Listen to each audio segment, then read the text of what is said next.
Bismillahirrahmanirrahim. Assalamualaikum warahmatullahi wabarakatuh. Alhamdulillah hamdan katsiran thayyiban mubarakan fi kama yuhibbu rabbuna wa yarda.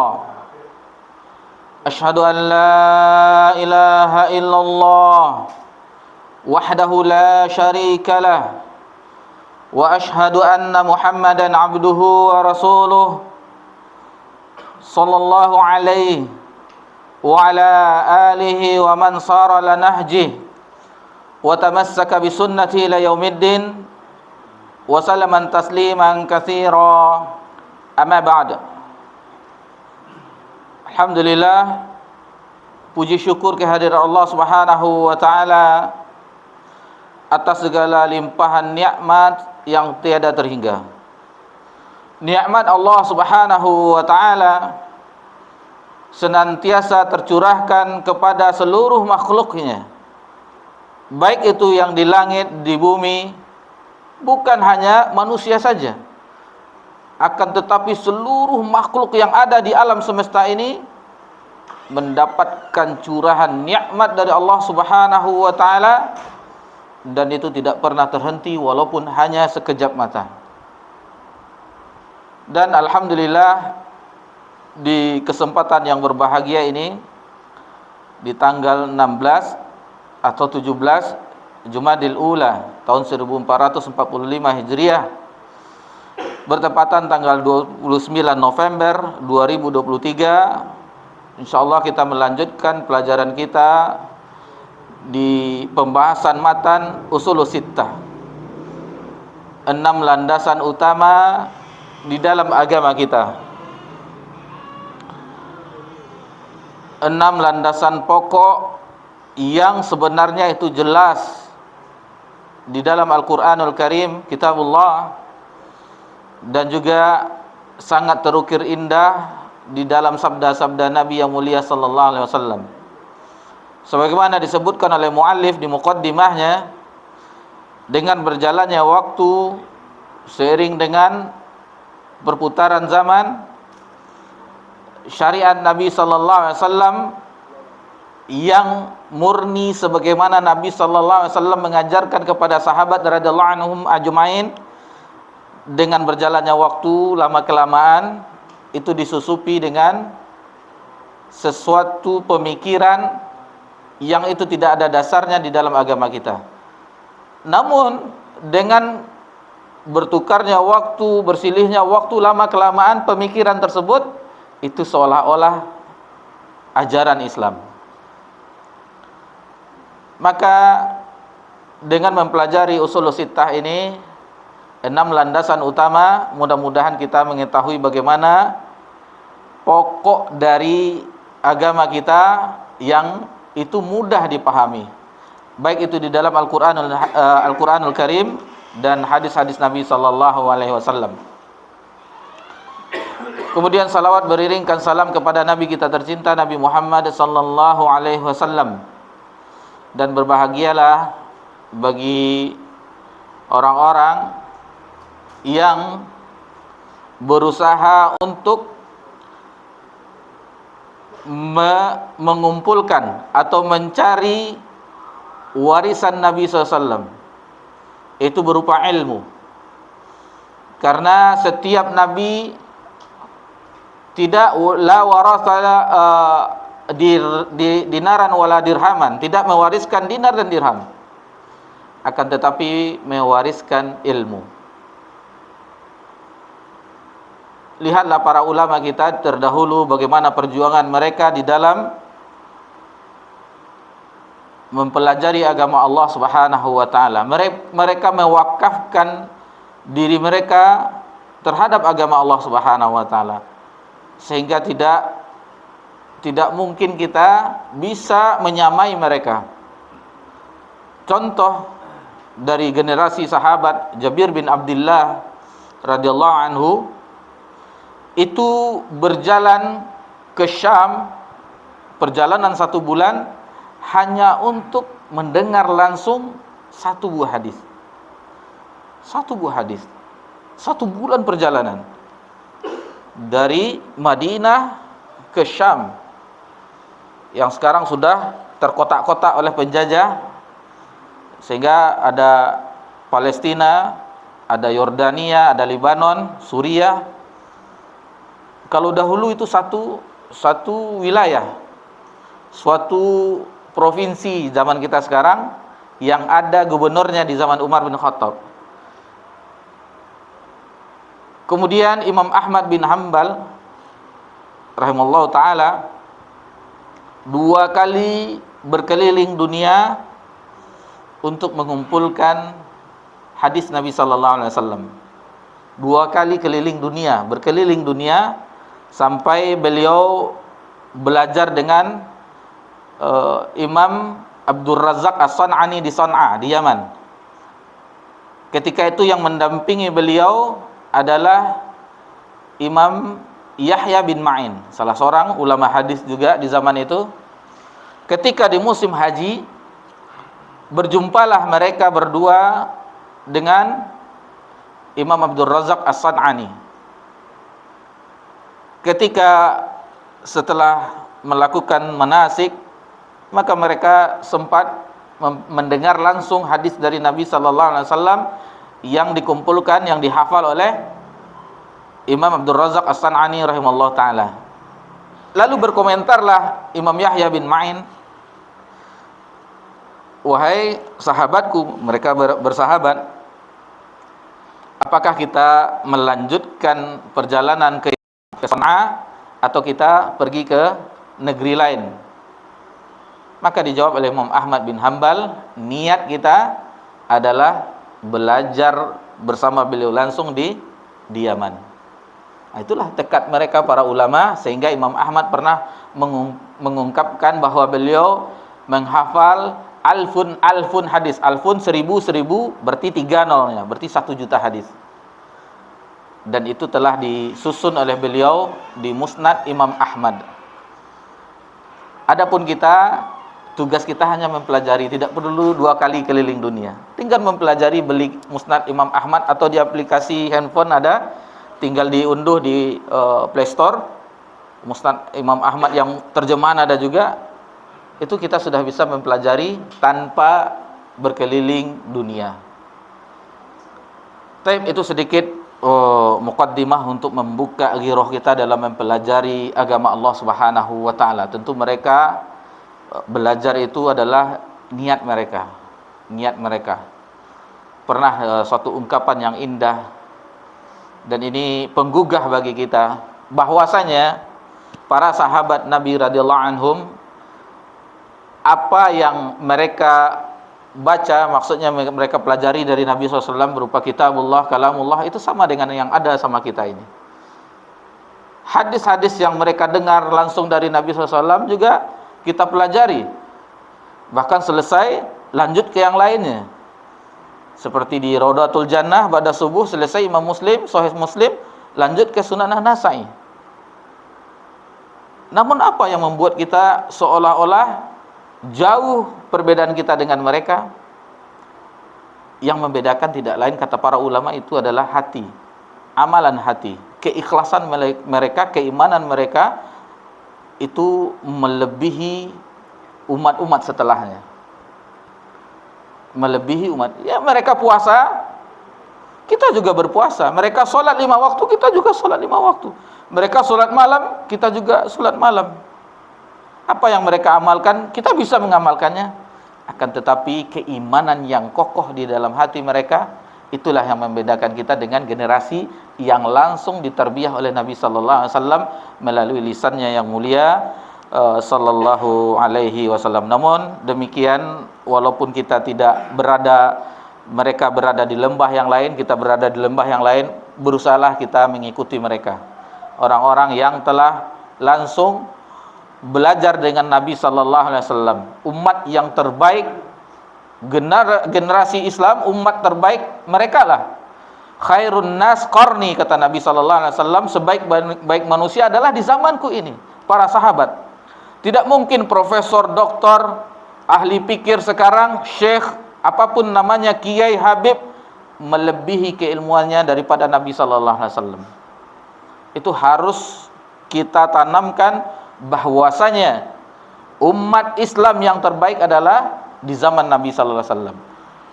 Tugas kita hanya meniru mereka, mencontoh mereka. Bagaimana mereka beragama. Sudah, selesai.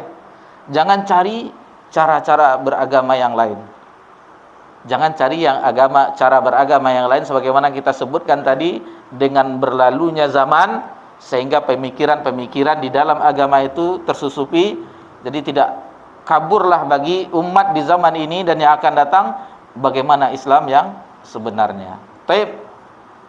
Kita lanjutkan pelajaran kita di dalam matan Ushulus Sittah.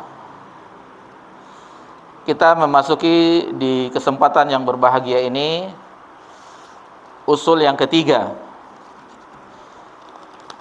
al-aslus tsalits, landasan utama yang ketiga. Kita bacakan dahulu ungkapan dari muallif rahimallahu taala. Muallif berkata rahimallahu taala, inna min tamamin ijtima' as-sam'a wa ta'ah.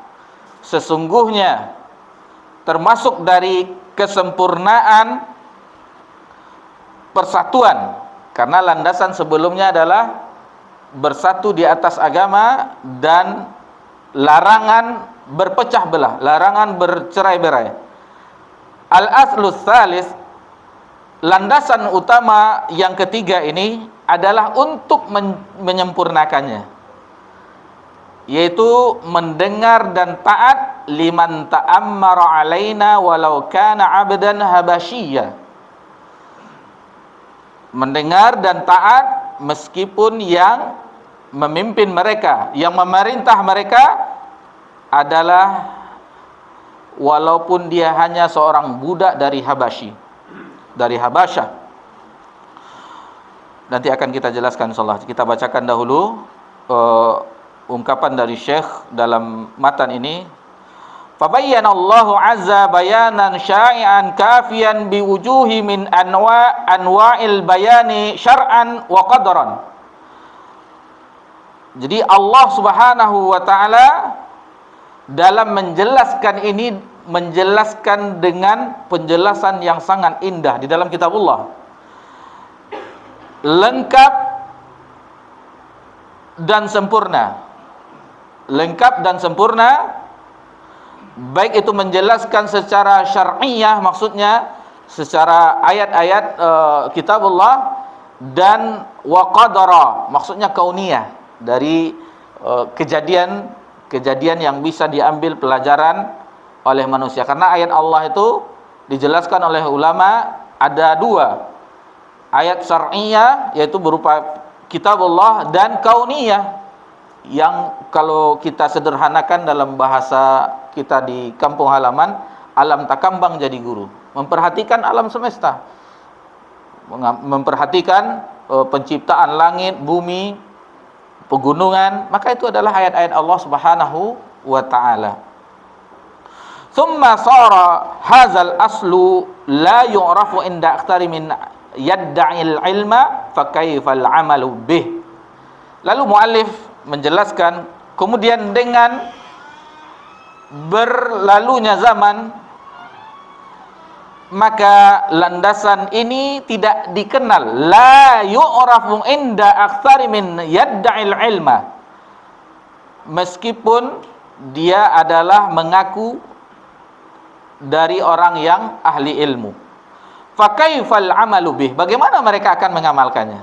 Nah, jadi yang landasan ini, pokok yang ketiga ini, itu tidak diketahui oleh kebanyakan dari orang-orang yang dai, orang yang mengaku berilmu. Lalu bagaimana mereka akan mengamalkan landasan yang ketiga ini? Baik, itu penjelasan di matan ini, isi dari matan. Kita akan kutip syarah dari Syekh Muhammad bin Shalih Al-Utsaimin. Tentu tidak semuanya kita ambil poin-poinnya sambil menunggu azan Isya.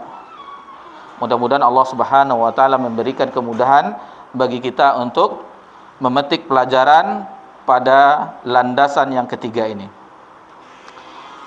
Masyarul muslimin wal muslimat rahimani rahimakumullah. Dalil di dalam firman Allah. Jadi tadi kita sudah disinggung oleh Syekh bahwasanya ini adalah termasuk dari kesempurnaan landasan yang kedua, yaitu bersatu di atas agama Allah dan larangan bercerai. Salah satunya untuk menopangnya adalah landasan ketiga, yaitu mendengar dan taat kepada penguasa, kepada pemimpin. Tidak mungkin umat ini akan bersatu apabila dia tidak taat kepada pemimpin. Ini adalah pembahasan yang berat, pembahasan yang akan kita dituduh oleh saudara-saudara kita yang lain dari pergerakan harakiyun, bahwasanya kita dikatakan orang yang penjilat pemerintah. Padahal ini bukan satu pun kedudukan tidak diberikan kepada kita posisi dari pemerintahan. Akan tetapi ini adalah perintah Allah Subhanahu wa taala. Pernah terjadi suatu dialog. Ini dialog yang mudah-mudahan ini bisa, seandainya kita berdialog dengan saudara kita dari pergerakan Haraki, bahwasanya kalian ini aneh pengajiannya itu. Apabila ada memilih pemimpin, pemilu, sistem demokrasi, sebagian ya kita berlepas diri dari perbedaan pendapat, karena sebagian dari pendapat bahwasanya boleh untuk mengikuti pemilu untuk agar dapat suara yang lebih banyak. Namun sebagian pendapat bahwasanya itu sistem demokrasi bukan dari sistem Islam, maka sebagian memilih golput. Ini kita berlepas dari itu. Cuman kita menjawab tudingan dari orang bahwasanya kalian aneh ketika kalian tidak ikut memimpin, memilih pemimpin, tetapi ketika terpilih, dilantik, diambil sumpah, kalian taat kepada mereka. Maka dijawab, adapun sistem yang dipakai bukan dari sistem Islam, maka kami tidak, walaupun sebagian kita ikut, itu tidak masalah, kita berlapang dada dalam masalah ini. Ini khilaf di antara asatizah kita, bahwanya sebagian itu menganjurkan, sebagian lain tidak. Lalu ketika dilantik, padahal kalian tidak ikut pesta demokrasi, kenapa kalian patuh kepada mereka? Maka kita jawab, patuh dan taat kepada pemimpin adalah ajaran dari agama kita. Itu makanya ada di sini disebutkan bahwasanya walau kana abdan habasyiyah, walaupun yang memimpin adalah budak dari Habasyi. Kalau dilihat dari kriteria pemimpin, syarat-syaratnya, budak tidak bisa ikut menjadi pemimpin.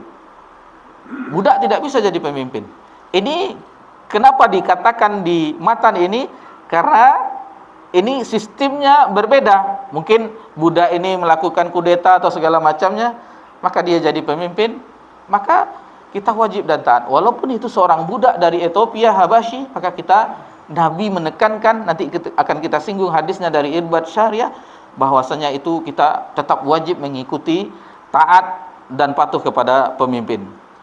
Baik. Pertama, firman Allah Subhanahu wa taala dalam surah An-Nisa ayat 59. A'udzu billahi minasyaitonir rajim. Ya ayyuhalladzina amanu atiiullah wa atiiur rasula wa ulil amri minkum. Wahai orang-orang yang beriman.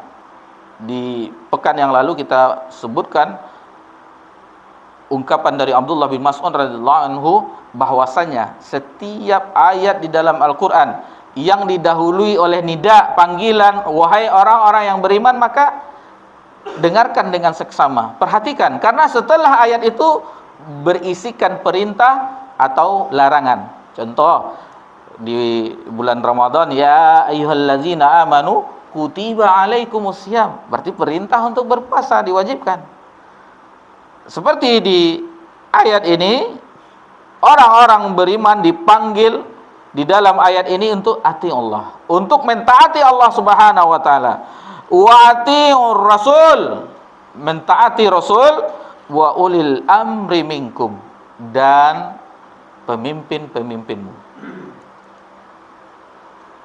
Cuman taat kepada pemimpin di ayat ini dijelaskan oleh ulama kita bukan ketaatan mutlak. Perhatikan, ya ayyuhallazina amanu ati Allah. Wahai orang-orang yang beriman, taatlah kepada Allah. Ada kata-kata taatnya, kemudian disambung dengan huruf ataf, wa atiur rasul, dan taatlah kepada Rasul. Cuman pas uli amri minkum tidak ada artinya lagi. Cuman huruf wa saja, wa ulil amri minkum.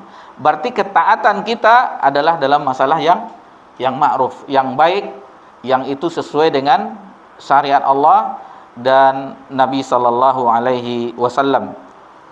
Ini dalil pertama yang dibawakan oleh Syekh di dalam syarahnya.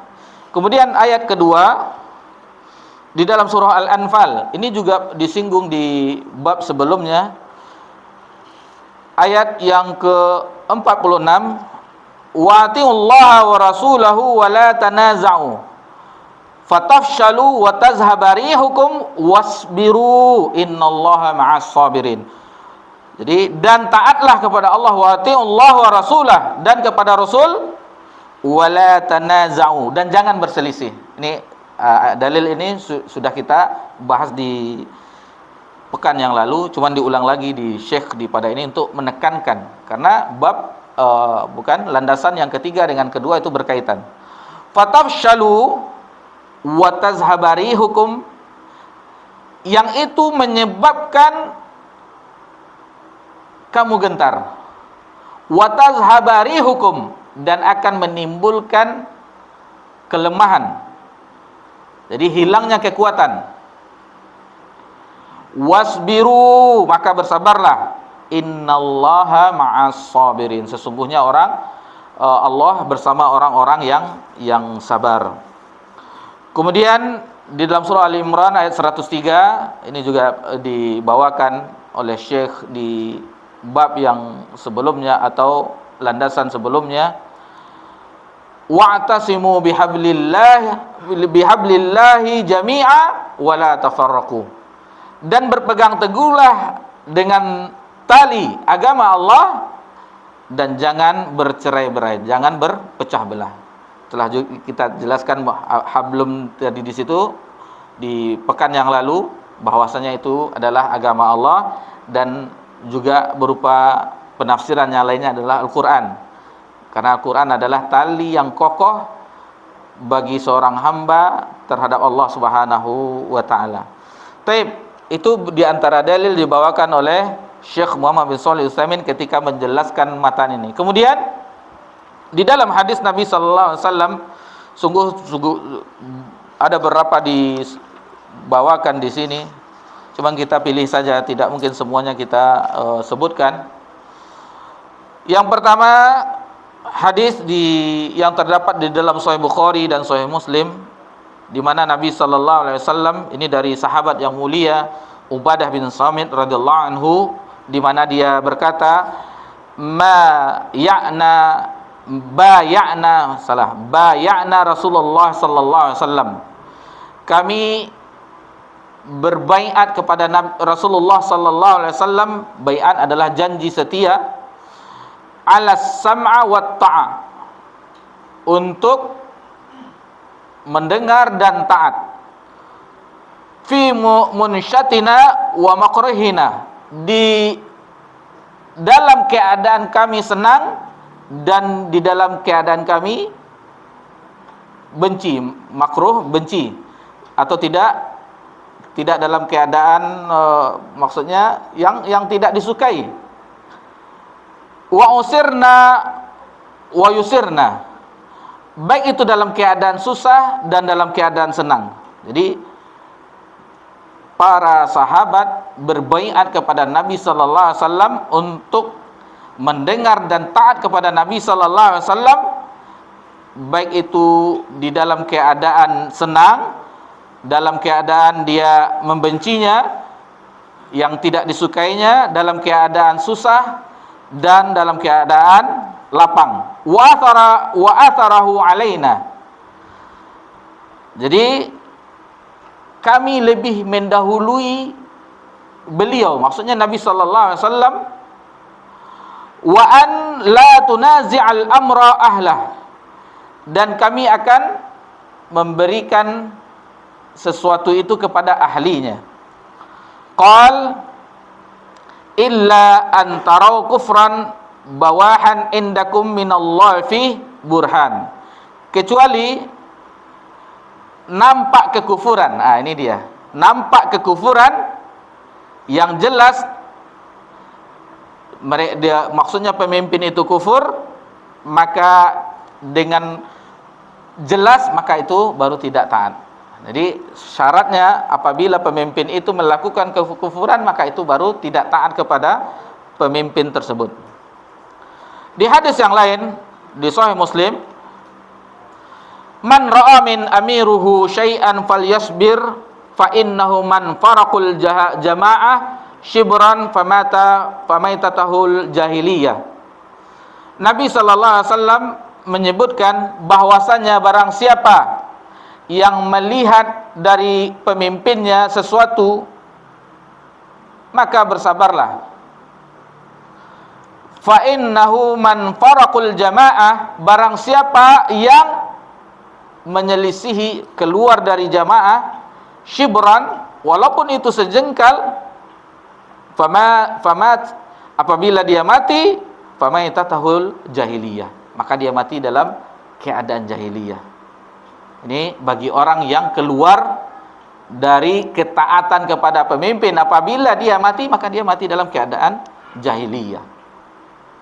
Ini pembahasan yang berat, pembahasan di dalam agama kita. Landasan utama sebagaimana yang disebutkan oleh mu'alif tadi di matan ini, yang semuanya nanti orang ahli ilmu tidak mengetahuinya dan bagaimana mengamalkannya.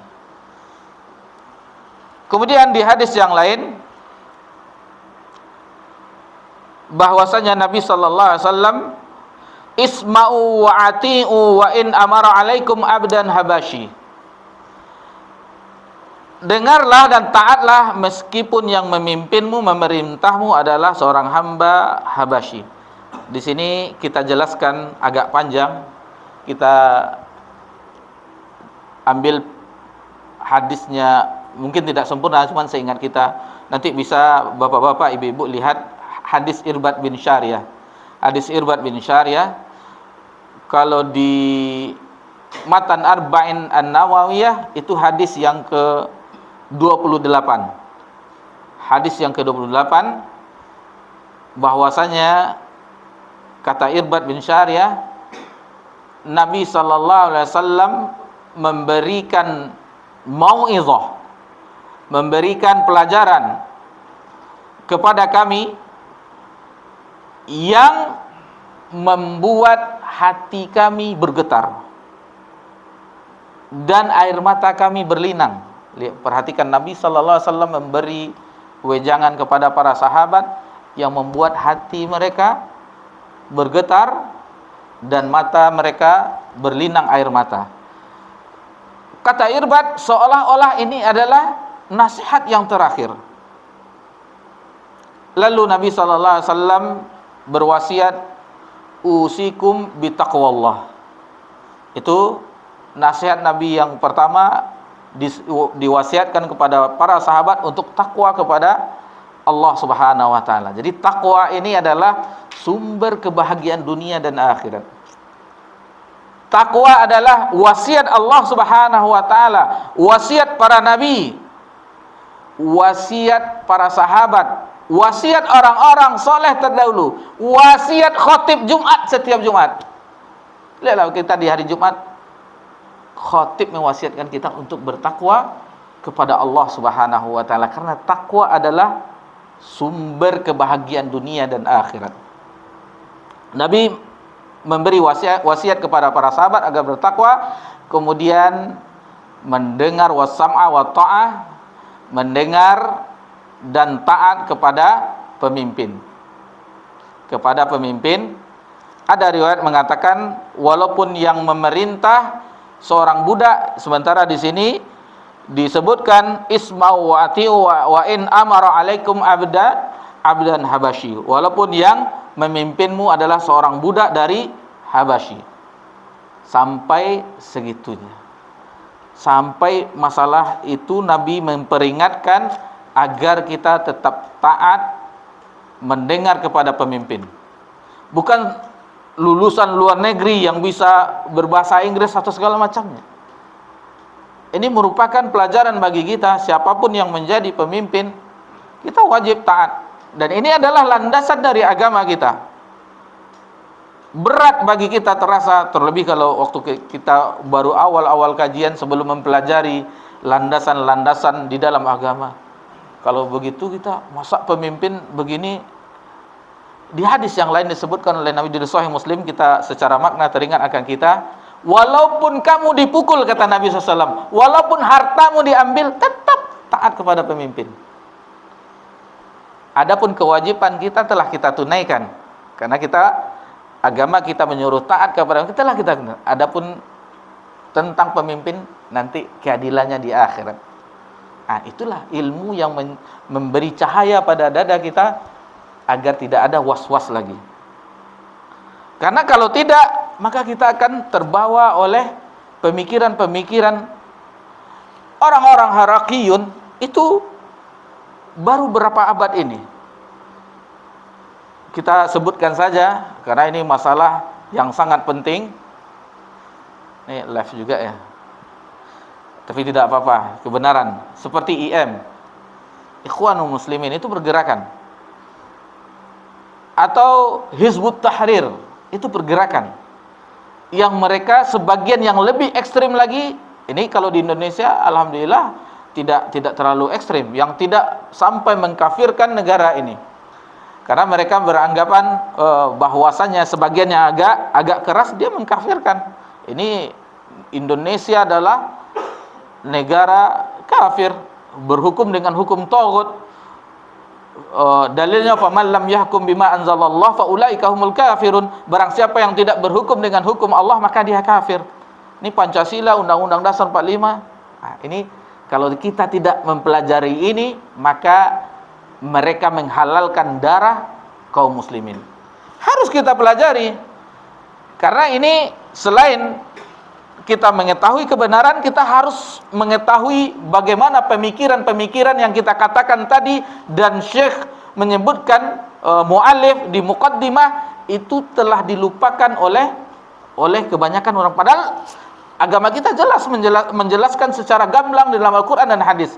Tetapi dengan berlalunya zaman, timbullah didirikan kelompok, didirikan bendera-bendera yang mereka loyal dengan kelompoknya, organisasinya, sehingga tidak masuk kelompoknya, bukan bagian dari laisa minna, bukan dari golongan kami. Sementara kita telah jelaskan, walaupun itu ada perbedaan, tetapi masih ahlul kiblah. Maksudnya masih kiblat kita sama, Rabb yang kita sembah sama, Nabi yang kita bersahadat dengan Nabi Muhammad sama, itu mereka masih saudara kita. Walaupun ada perbedaan caranya, akan tetapi sebagian mereka itu tidak menganggap bahwa ini adalah mereka lah yang dengan keadaan seperti ini. Ini pernah terjadi suatu dialog antara kita dahulu, teman dari sekarang ada partainya, kita sudah mengetahui, yang berkantor di Soekarno-Hatta, markas dakwahnya. Jadi teman itu pernah mengatakan bahwasanya kita harus merebut kekuasaan sehingga kebijakan itu bisa di tangan kita. Di tahun 2000 berapa, sebelum pemilu sebelumnya, pernah presiden partai mereka itu menjadi ketua MPR. Apa kebijakan untuk negara ini, kata kita? Apa kebijakan untuk negara ini? Seandainya mereka, maka anggota fraksi yang lainnya mohon instruksi. Ini bukan khutbah Jumat atau yang lainnya. Itu kita lihatlah di rekaman videonya, apa yang bisa dilakukan. Sementara dakwah dakwah yang kita yakini, yang sekarang alhamdulillah kita mengetahuinya, cara merubah umat yaitu dengan ibda' bin nafsi, dengan diri kita dahulu, dengan mempelajari agama Allah Subhanahu wa taala, kemudian keluarga kita, istri dan anak-anak kita, dengan mengajarkan mereka, atau kita ajak ke taklim, atau kita masukkan anak kita ke lembaga-lembaga pendidikan yang jelas. Itu caranya. Lalu dengan itu, maka seandainya setiap rumah seperti itu, maka akan muncullah pemimpin yang sesuai dengan keadaan rakyatnya. Berkata Imam Ibnu Qayyim rahimahullah ta'ala bahwasanya pemimpin itu adalah cerminan dari rakyatnya.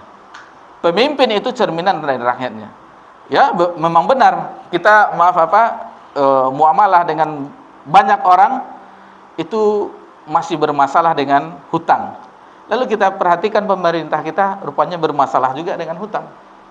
Karena rakyatnya seperti itu. Maka begitulah keadaan itu salah satu contohnya, bukti nyatanya. Dan ini kita masukkan ke dalam dalil yang qadran tadi, yang ayat kauniyah, keadaan yang terjadi di sekitar kita. Taib. Lalu di hadis Irbad tadi kita kembali lagi, bahwasanya Nabi mengatakan, seandainya kamu berumur panjang, sayatikum fi ikhtilafan katsira, engkau akan mendapatkan perselisihan yang banyak. Lihatlah sekarang perselisihan yang banyak. Hadis iftarakul ummah, bahwasanya orang Yahudi berpecah 71 golongan, orang Nasara berpecah 72 golongan, adapun umat ini berpecah 73 golongan. Hadis itu sahih diriwayatkan Imam Tirmizi dan yang lainnya, meskipun tidak diriwayatkan oleh Imam Bukhari dan Imam Muslim, tetapi hadis itu sahih. Hadis itu, karena hadis itu pernah dianggap lemah dari orang yang tidak mengakui perpecahan umat Islam. Hadis itu sahih dan telah diteliti oleh para ahlul hadis. Hadis itu sahih diriwayatkan Imam Tirmizi dan yang lainnya, bahwasanya umat Islam berpecah 73 golongan, dan dalam satu golongan itu sudah banyak juga cabangnya. Misalnya Khawarij itu banyak juga pecahannya. Misalnya Mu'tazilah itu banyak juga pecahannya. Nah, itulah keadaan umat Islam di zaman kita hidup ini, apalagi yang akan datang. Bagaimana kita akan kuat melawan Zionis sementara kita masih berpecah belah? Dan disebutkan oleh ulama, kita tidak akan mungkin kita bisa membebaskan Baitul Maqdis kecuali cara beragama kita sebagaimana para yang pernah menaklukkannya, seperti Umar dan yang lain-lainnya. Kalau kita lihat sejarah, Salahuddin Ayyubi itu ketika mereka menaklukkan, berperang dengan orang-orang Nasrani, mereka memperhatikan sholat subuh dulu. Kalau sholat subuhnya sudah ramai, berarti kekuatan kaum muslimin itu bisa melawan musuh. Kalau kita mungkin di musolanya ada 4 orang, bagaimana? Apalagi di masjid-masjid kaum muslimin. Wallahu musta'an. Taib. Itu sebagian hadis. Kita persingkat saja dari kesimpulan kita, faedah-faedahnya, bahwasanya memang sudah sunnatullah bahwasanya kita itu bergantian. Allah Subhanahu wa taala menyebutkan kita bergantian dalam surah An-Nur ayat 55, wa'adallahu alladhina amanu minkum wa 'amilus shalihat la yastakhlifannahum fil ardi kama istakhlafal ladzina min qablihim wa la yumakkinanna lahum dinahumul ladzi irtada lahum wa la yubaddilannahum min ba'di khaufihim amna ya'budunani la yusyrikuna bi syai'a wa man kafara ba'da dzalika fa ulaika humul fasiqun. Maksudnya di ayat ini An-Nur 55 akan bergantian. Terkadang yang berkuasa orang beriman, maksudnya kaum muslimin, terkadang yang beriman adalah orang-orang kafir. Sebagaimana dahulu berkuasanya Persia bergantian dengan Romawi, dan akhirnya Islam berkuasa selama beberapa abad, lebih kurang 7 abad lebih kurang. Itu dimulai Nabi sallallahu alaihi wasallam, kemudian Khulafaur Rasyidin, kemudian dinasti Umayyah, Abbasiyah, dan terakhir khilafah itu di Utsmaniyah. Dan sekarang tidak ada lagi khilafah, tidak ada lagi khilafah, cuman negara-negara kerajaan yang kecil. Taib, yang terjadi pergeseran tadi, bahwasanya terjadi pergeseran seperti yang sekarang kita bahas sedikit tentang demokrasi pemilu, bahwasanya kita mengetahui itu dari Yunani, demos kratos, itu rakyat, kekuatan rakyat, berarti yang berkuasa rakyat. Sementara di dalam agama kita yang mempunyai kekuasaan adalah Allah Subhanahu wa taala. Mempunyai kekuasaan adalah Allah Subhanahu wa taala, bukan kalau ini dari rakyat. Dan suara terbanyak, apakah kita mau suara kita dengan disamakan di pemilu 2019 dengan orang gila? Berarti sama kita dengan orang gila. Suara kita sama, haknya sama. Yang tidak punya pemikiran akal yang sehat disamakan. Jadi ini sedikit koreksi bagi kita. Lalu bagaimana di dalam Islam dalam penentuan pemimpin? Jadi pemimpin di dalam Islam ada beberapa cara sebagaimana disebutkan oleh seperti di dalam Ahkamul Sultaniyah. Itu yang pertama yaitu dengan dibaiat, janji setia antara ahlul halli wal aqdi, ahlul hilmi wal aqdi, sebagaimana Abu Bakar ketika dijadikan pemimpin, maka itu baiat kaum muslimin semuanya. Kemudian dipilih oleh pemimpin sebelumnya langsung. Ketika Abu Bakar hendak wafat, maka langsung setelah ini menjadi khalifah adalah Umar. Lalu musyawarah mufakat. Ketika Utsman, maka ada beberapa sahabat yang diusung, mereka bermusyawarah lalu ditentukan, maka Utsmanlah yang dipilih ketika itu, tanpa harus menghabiskan dana triliunan untuk kertas suara. Tanpa menghabiskan dana triliunan untuk menghabiskan kertas suara. Lalu yang terakhir, seseorang itu bisa menjadi pemimpin adalah dengan penaklukan atau kudeta. Misalnya dia seorang jenderal punya angkatan lalu dikudeta, itu sah. Itu sah, akan tetapi itu kudeta itu tidak dalam bentuk yang pernah dilakukan oleh para sahabat. Taib. Lalu bagaimana kriteria pemimpin yang adil? Pemimpin itu yang pertama disebutkan oleh Imam Mawardi dalam Ahkamul Sultaniyah, yaitu dia adil, berilmu, sehat jasmani, tidak cacat, lalu dia seorang yang bijak, lalu mempunyai keberanian. Tidak mungkin seorang pemimpin itu tidak mempunyai keberanian memutuskan suatu hukum, atau kalau di negara kita kepres atau segala macamnya. Itu butuh keberanian.